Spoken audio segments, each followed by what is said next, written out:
So good morning everyone. जैसे कि हमने जो पिछली सी एलिगेंस की वीडियो थी वहाँ पे हमने देखा था कि कैसे क्लीवेज प्रोसेस रहता है सी एलिगेंस में। सो वहाँ पे हमने देखा था कि हमारे पास पीओ जो जाइगोट है, ठीक है, उसमें हमें P1 लीनिएज और एक हमारे पास AB लीनिएज मिलती है। जो P1 वाली लीनिएज थी वो हमने बोला था कि वो स्टेम सेल की लीनिएज थी, और जो AB वाली लीनिएज थी वो हमने कहा था कि वो हमारी फाउंडर सेल की लीनिएज थी। अब उसके बाद हमने देखा था कि ए बी आगे डिवाइड करता है, ए बी ए में, ए बी पी में, then A B A I, A B A R, ये आगे जाके हमारा फेरिंग्स, हाइपोडर्मिस और न्यूरॉन्स बनाते हैं, और ये आगे जाके हाइपोडर्मिस और न्यूरॉन्स दोनों बनाते हैं, ठीक है। अब उसके बाद हमने यहाँ पे क्या देखना है, तो यहाँ पे हमने जो कंक्लूजन निकालना है, जो मेन ये बताना है कि जो हमारे फाउंडर सेल है, जो हमारा फाउंडर सेल है वो यहाँ पे अंडरगो करता है कंडीशनल डेवलपमेंट, और जो हमारी स्टेम सेल लीनिएज है, that is P stem cell की लीनिएज है, ये अंडरगो कर रही है ऑटोनोमस स्पेसिफिकेशन। अब ये हम कैसे बोल रहे हैं कि ये ऑटोनोमस स्पेसिफिकेशन या फिर डेवलपमेंट क्यों अंडरगो कर रही है, तो इसमें क्या होता है, तो हमने कुछ एक्सपेरिमेंट्स किए।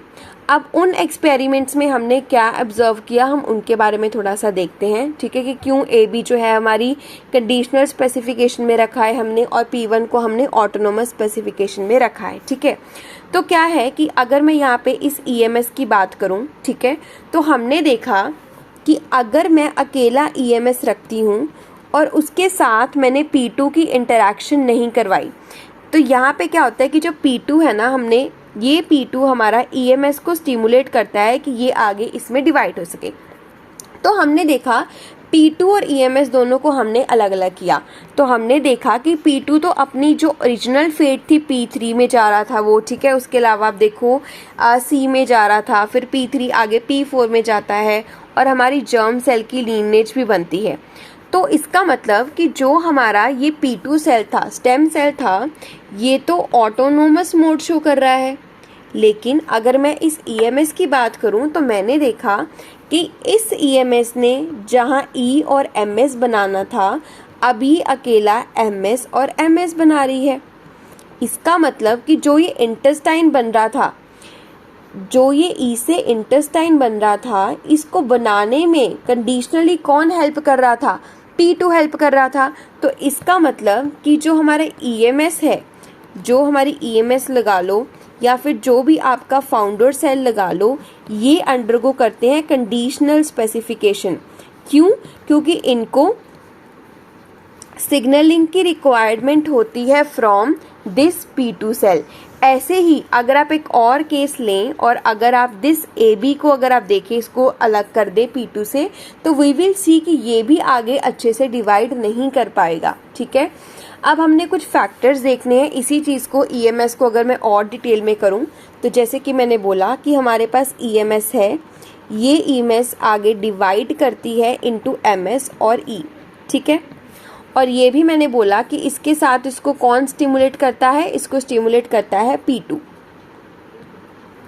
उसके अलावा ये जो EMS आपकी MS और E में बन रही है, इसको कौन स्टिमुलेट कर रहा है, P2 स्टिमुलेट कर रहा है, ठीक है। तो ये अब क्या बनाएगी, मसल बनाएगी, मीजोडर्म लगा लो, और ये हमारा क्या बनाएगी, इंटेस्टाइन बनाएगी। और अगर मैं इस P2 को हटा देती हूँ, अगर मैं इस P2 को हटा देती हूँ अगले केस में, तो मैं क्या देखती हूँ कि अकेला MS बन रहा था। यही मैंने बात की अब यहाँ पे, this is what I was talking about, कि यहाँ पे सिर्फ MS बनेगा। तो ये चीज़ हमारी कैसे स्पेसिफाई होती है, उस सिग्नलिंग के बारे में थोड़ा सा मैं बताऊँगी। देखो, ये जो EMS है ये आगे जाके डिवाइड करती है यूजली MS में और E में, ठीक है, ये तो आपको पता ही है। सबसे पहले हम देखेंगे कि अपने लेवल पे ये कौन कौन से फैक्टर्स रिलीज करती है। तो इसको यहाँ पे रिक्वायरमेंट होती है SKN1 जीन की। अब जो SKN1 है, अगर तो ये आ जाए तो ये डिवाइड कर देती है MS और E में। अब इसका नाम है स्किन डेफिशिएंट, ठीक है, इसका नाम SKN1 है, सॉरी स्किन डेफिशिएंट बोल गई, इसका नाम है स्किन एक्सेस जीन। अब आपने ये तो डेव बायो में पढ़ा ही होगा कि जो भी किसी भी जीन का हम नेम देते हैं वो यूजुअली इस चीज़ से देते हैं कि वो म्यूटेशन करने के बाद क्या करेगा। ठीक है, तो हमने देखा कि अगर SKN1 की अगर स्किन एक्सेस जीन की हम म्यूटेशन करवा देते हैं तो कोई भी इंटेस्टाइन नहीं बन रहा, और इंस्टेड ऑफ इंटेस्टाइन हमें क्या मिल रहा है, हाइपोडर्मिस मिल रहा है, मतलब हमें एक्स्ट्रा स्किन की फॉर्मेशन हो रही है। तो EMS को SKN1 की ज़रूरत होती है और इसी की प्रेजेंस में आके MS और E में जाके डिवाइड करती है। ठीक है, अब उसके बाद नेक्स्ट चीज़ जो हमने देखनी है कि P2 का इस चीज़ पे कैसे इफेक्ट होता है, कि P2 कैसे इस चीज़ पे इफेक्ट कर रहा है। ठीक है, तो देखिए सेम वे अब हमारे पास यहाँ पे हमारा EMS। अब मैंने आपको बोला कि EMS को कंडीशनली कौन स्पेसिफाई कर रहा है, P2 स्पेसिफाई कर रहा है। ठीक है, और कैसे करेगा, P2 कुछ पेप्टाइड्स रिलीज करता है जिसको हम बोलते हैं MOM2 पेप्टाइड, और इस MOM2 का पेप्टाइड का जो रिसेप्टर होता है, जो इसका रिसेप्टर होता है वो प्रेजेंट होता है EMS के ऊपर। तो ये MOM2 पेप्टाइड क्या करती है, जाके इस रिसेप्टर के ऊपर कर जाती है बाइंड, जिसकी वजह से क्या होता है, ये आगे MS में और E में करती है डिवाइड। तो ऐसे ही इसकी क्या करवाता है, कंडीशनल स्पेसिफिकेशन करवाता है। और एक और चीज़, जब ये इसको स्टिमुलेट करवाता है तो यहाँ पे एक्सप्रेशन होता है एक जीन का, एक्सप्रेशन होता है जीन का विच इज़ POP1 जीन। तो जो हमारे MS वाले होंगे उनको POP1 जीन मिलेगा और जो E वाला होगा उसको POP1 जीन नहीं मिलेगा। ठीक है, so P2 cell produces C elegans homologue of a WNT protein which is MOM2, mainly WNT signaling यहाँ पे चल रही है, it is a kind of a WNT signaling cascade। तो P2 क्या कर रहा है, MOM2 को रिलीज कर रहा है जो कि WNT के साथ रिसेंबल करता है। फिर इस MOM2 को रिसीव कौन करता है, MOM2 पेप्टाइड रिसीव करता है EMS सेल अपने के रिसेप्टर से, MOM5 प्रोटीन उसको बोलते हैं। ठीक है, अब ये जो MOM2 पेप्टाइड है ये WNT का एनालॉग है, और ये जो रिसेप्टर है जो कि MOM5 है ये फ्रिजल्ड का एनालॉग रहता है। ठीक है, तो इस केस में ऐसे हमारी कंडीशनली स्पेसिफिकेशन होती है EMS के केस में। अब थोड़ा सा हम और चलते हैं आगे, जैसे कि हमने SKN1 की बात की, ऐसे ही हमारे पास दो और ट्रांसक्रिप्शन फैक्टर्स होते हैं। वो कहाँ पे काम करते हैं, तो अगर आप देख रहे हो EMS में, तो यहाँ पे मैंने बताया SKN1 का रोल। अब हमने बताना है PAL1 का रोल। अब PAL1 किसके लिए रिलेटेड है, जहाँ पे भी आपको सोमैटिक डिसेंडेंट्स दिख रहे हैं, मतलब जहाँ पे भी आपको ऐसे सेल्स दिख रहे हैं जो कि आगे जाकर सोमैटिक सेल्स बना रहे हैं, तो उनका हमारा रखवाला होता है PAL1। तो PAL1 हमें चाहिए होता है for normal development of somatic descendants. ठीक है, तो एक हमने किसके बारे में देखा, एक हमने देखा SKN1 के बारे में, वो आपको पता लग गया। सेकंड मैंने बताया PAL1 के बारे में, जो कि किसके लिए नीडेड है, सारे सोमैटिक डिसेंडेंट्स के लिए नीडेड है। अगर PAL1 में म्यूटेशन हो गई, अगर PAL1 में म्यूटेशन हो गई तो कोई भी यहाँ पे सोमैटिक लीनिएज नहीं बनेगी। जो भी आप मसल्स बना रहे हो, C और D बना रहे हो, वो आगे नहीं बनेगी। P2 के आगे जो भी लीनिएज है, ये C की, ये D की, ये सारी लीनिएज को कौन कंट्रोल कर रहा है, ये C को, ये D को कौन कंट्रोल कर रहा है, हमारा PAL1 कंट्रोल कर रहा है। ठीक है, तो इसकी म्यूटेशन अगर हो गई तो C भी नहीं बनेगा, D भी नहीं बनेगा। थर्ड जो हमारा आता है डैट इज PAL1 और MEX3 का रिलेशन। अब ये चीज़ क्या है, अब किसी को PAL1 को भी तो रेगुलेट करना पड़ेगा। अगर ये सारे ही सेल्स में चला गया फिर क्या होगा, तो MEX3 क्या करता होता है, ये हमारा रेगुलेट करता है PAL1 को। जहाँ पे MEX3 होगा वहाँ पे PAL1 नहीं होगा, जहाँ पे PAL1 होगा वहाँ पे MEX3 नहीं होगा। ठीक है, तो MEX3 भी इसको इनिबिट करता है, ऐसे ही SKN भी इसको इनिबिट करता है। मतलब हर किसी का अपना अपना एरिया है। जहाँ पे SKN होगा वो बाकियों को इनिबिट करेगा, जहाँ पे PAL1 होगा वो बाकियों को इनिबिट करेगा। ऐसे ही जो हमारा एक और ट्रांसक्रिप्शन फैक्टर ले जाता है डैट इज PAI1। अब ये नेसेसरी है हमारा, this is necessary for germ line fate. तो जितने भी हमारी जर्म लाइन लीनेजेस बन रही हैं उनके लिए हमारा PAI1 है।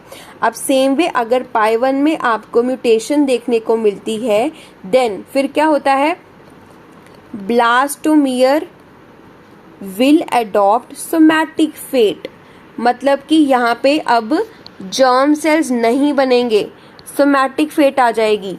ये आपने देखा ना, ये तो आपके जर्म सेल्स बन रहे थे, ये आप Z2 देख रहे हो, Z3 देख रहे हो, ये आगे नहीं बनेंगे, सिर्फ और सिर्फ सोमैटिक सेल्स की फेट होगी, ठीक है।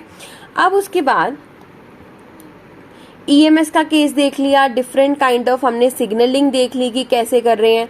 अब एक सिग्नलिंग आपको देखने को मिलती है यहाँ पे, देखो एक तो आपका जो P2 था, एक जो आपका यहाँ पे P2 था वो किसको इंड्यूस कर रहा था, EMS को। अब जो आपका P2 है वो एक और चीज़ को इंड्यूस करता है, डैट इज ABA, यहाँ पे इनको। अब ये चीज़ आप सोच रहे होगे कि कैसे होगा, है ना, तो इमेजिन करो, थोड़ा सा दिखाने की कोशिश करते हैं हम, बिल्कुल। तो ये मैंने सेल ले लिया, ठीक है, इसमें मैंने यहाँ पे ले लिया मेरा P2। अब P2 किसको स्टिमुलेट कर रहा था, EMS को। उसके साथ साथ जो हमारे P2 भैया हैं, जस्ट अ मिनट,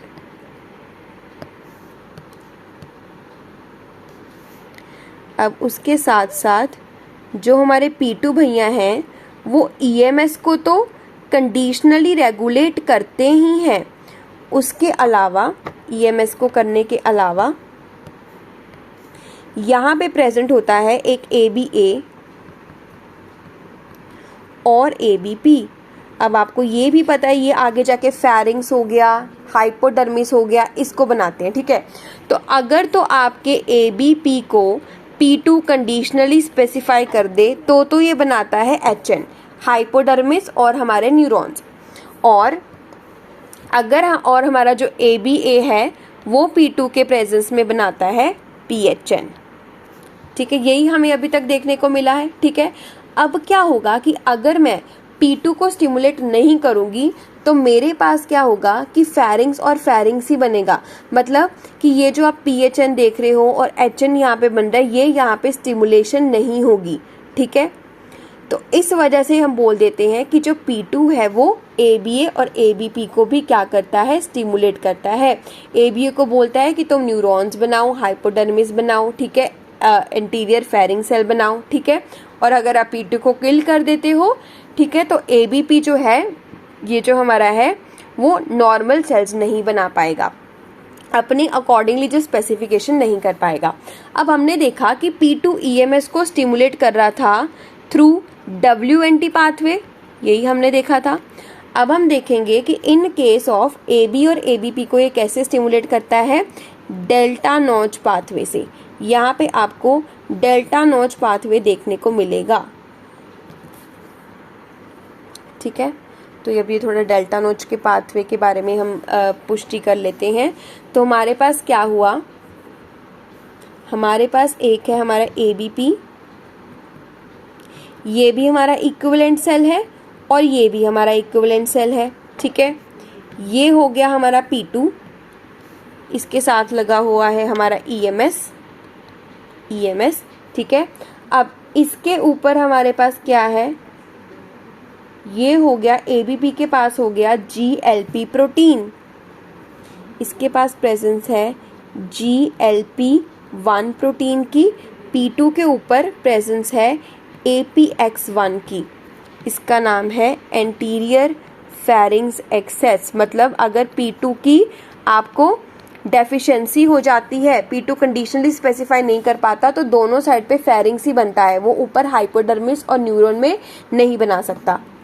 अब GLP क्या है भाई, ये जो GLP-1 है ये है आपका नॉच, डेल्टा नॉच पाथवे देखा है ना, जिसमें नॉच आपका रिसेप्टर होता है और जो लीगेंड है वो आपका डेल्टा होता है। अब यहाँ पे डेल्टा कौन एक्ट कर रहा है, डेल्टा इज योर APX1। अब देखो एक के पास हमारा क्या है APX1, एक के पास क्या है GLP-1, तो सिमिलरली क्या होगा, लीगेंड की इंटरैक्शन होगी रिसेप्टर के पास, रिसेप्टर के साथ ये GLP-1 हो गया, ये APX1 हो गया।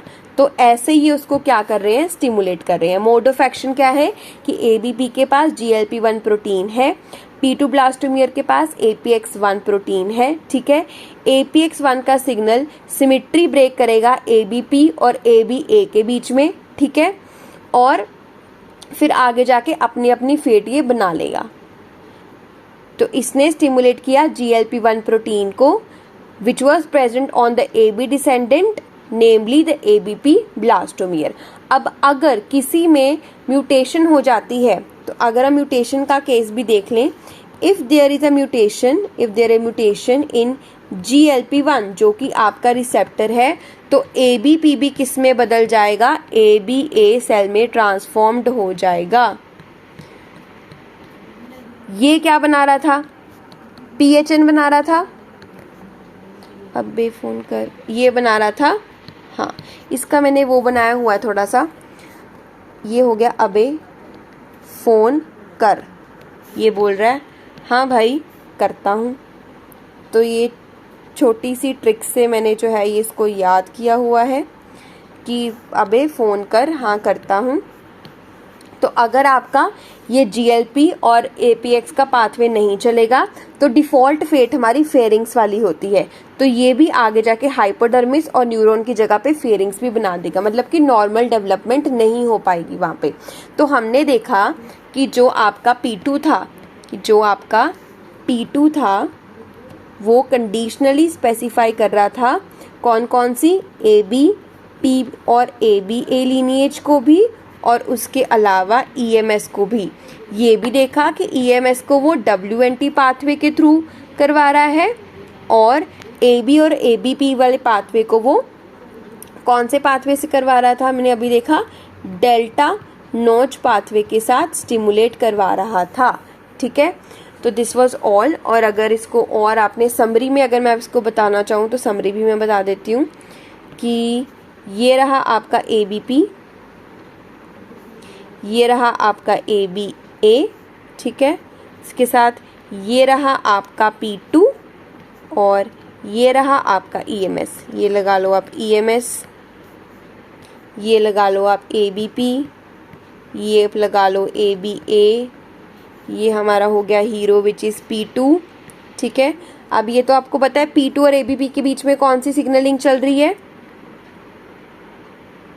यहाँ पे हमारी चल रही है delta notch pathway, delta notch pathway. यहाँ पे हमें पता है कौन कौन से लिगेंड्स हैं, यहाँ पे आपके पास है GLP-1, APX1, ये आपका नॉच है रिसेप्टर और ये आपका लिगेंड है डेल्टा। और इनके बीच में कौन सी चल रही है, ये भी आपको पता है, ये आगे किस में डिवाइड होगा, E में और MS में।